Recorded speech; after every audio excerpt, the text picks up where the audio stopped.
guest today is Abdulrahman, a young American converted to Islam in an early age. Let us hear his story. I was born into a Christian family, but we weren't very practicing. We would go to church just a few times a year for Christmas and Easter and the holidays. And God only existed on Sunday in church in my family and not outside of the church. And many American families are like this.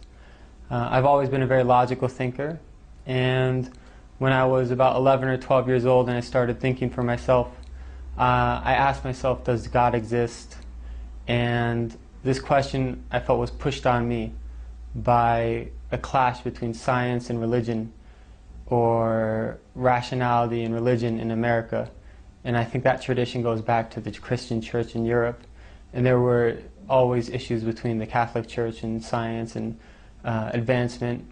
And when I compared what I saw in the Bible and what I knew of the Trinity and the other Christian beliefs compared to science and evolution and evidence, I leaned towards the side of science, and I chose not to believe in God. Abdulrahman came to Jordan in a scholarship to study Arabic language with a group of other students. Among them is Jalal, who lives with Abdulrahman in the same apartment.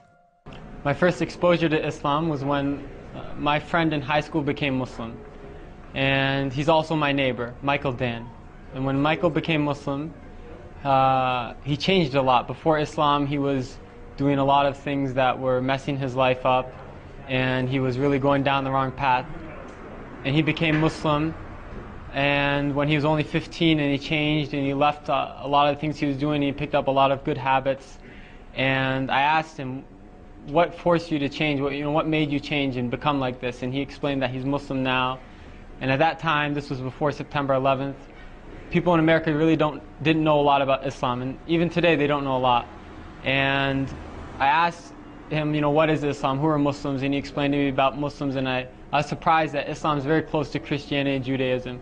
And it made a lot of sense to me that there's one God and there's prophets and messengers, but none of the prophets have divinity.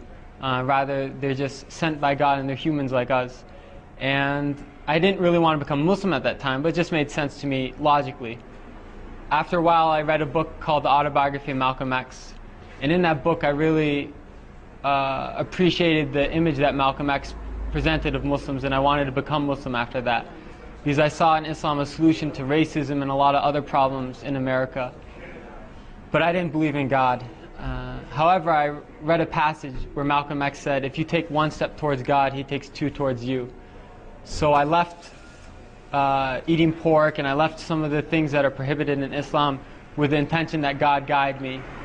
And I learned more and more about Islam, and I was surprised that the more I asked questions, the more answers I found, and the answers always made sense to me.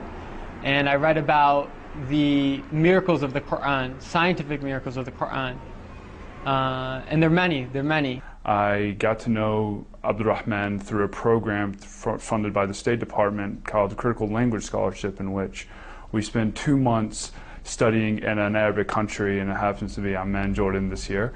And so this is where I got to know Abdulrahman first. I actually first met him at an orientation that we had in Washington, D.C. Several things that I think are very special about Abdulrahman was that, number one, he converted to Islam, but he converted with a knowledge of Islam. He's not a convert that doesn't know anything about Islam. He's one that's serious about studying Arabic. He recites the Quran on a regular basis. I always see him reciting the Quran before class. Usually in his free time, he'll be reciting the Quran. He does it very serious about how he pronounces the words, how he speaks, how he engages with everyone else. One thing I did also notice is that a lot of students are very interested about learning about Islam. They're interested to know, and then to know about Islam, and Abdulrahman is able to engage in a lot of dialogue.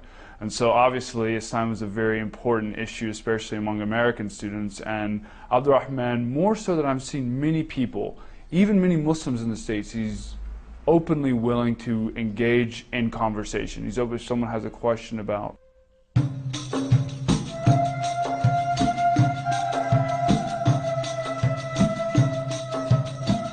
We are now with Abdulrahman in Acre Center. where he takes intensive courses in Arabic language.